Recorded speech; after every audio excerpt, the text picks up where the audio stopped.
पुष्कर सिंह जी कानपुर से। राधे राधे महाराज जी। महाराज जी, आपके वचनों को सुनकर भक्ति मार्ग पर चलने का प्रयास कर रहा हूँ। आपके श्रीमुख से सुना है कि एक ऐसी अवस्था आती है जिसे प्राप्त करने के बाद फिर कुछ पाने की इच्छा नहीं रह जाती, कुछ जानना बाकी नहीं रह जाता। महाराज जी, साधक ऐसा क्या प्राप्त कर लेता है कि उसके भीतर फिर कुछ भी पाने की, जानने की इच्छा शेष नहीं रह जाती? उस अवस्था को कैसे प्राप्त कर सकते हैं?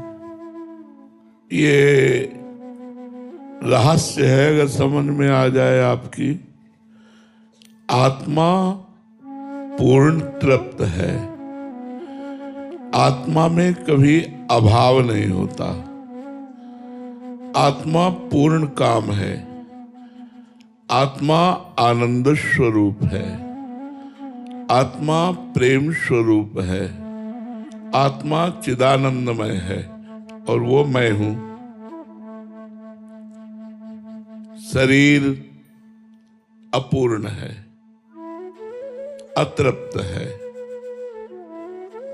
सकाम है, नाशवान है, दुखमय है, परिवर्तनशील है, व्याधियों से युक्त है।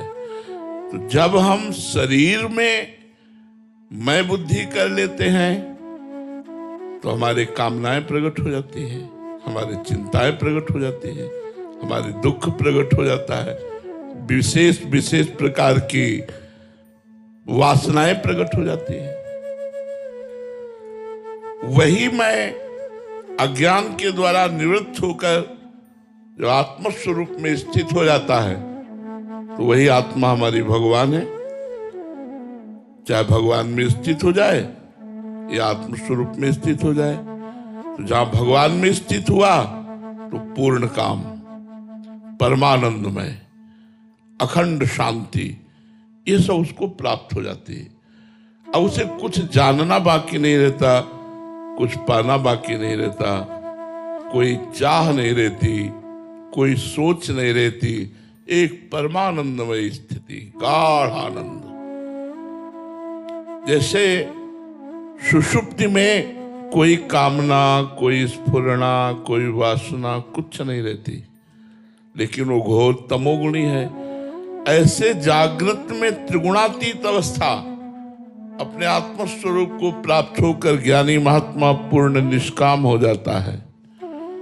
नहीं स्वात्मा रामम विषय मृग तृष्णाम भ्रमयति। आत्मा राम पुरुष कभी विषय रूपी मृग तृष्णा में भ्रमित नहीं होता। ऐसे ही जो भगवान की भक्ति में ऊंचाई पर पहुंचता है, शरीर, शरीर संबंधी भोग, शरीर संबंधी रिश्ते नातेदार, इनसे ऊंचे उठ जाता है और भगवान में उसकी रति हो जाती है, तो उसकी ऐसी स्थिति हो जाती है, कोई कामना नहीं, कोई चाह नहीं, कोई अहंकार नहीं, कोई ममता नहीं, बड़ा सुंदर दिव्य स्वरूप होता है।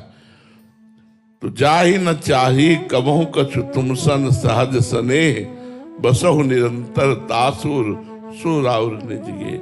जिसकी चाह मिट गई, भगवान से सहज प्रेम हो गया, तो स्वयं परमानंद में भगवान उसके हृदय में प्रकट हो जाते हैं। है सबके हृदय में, पर त्रिगुण माया का पर्दा लगाकर भगवान है और भक्त के हृदय में प्रकाशित हो जाते हैं।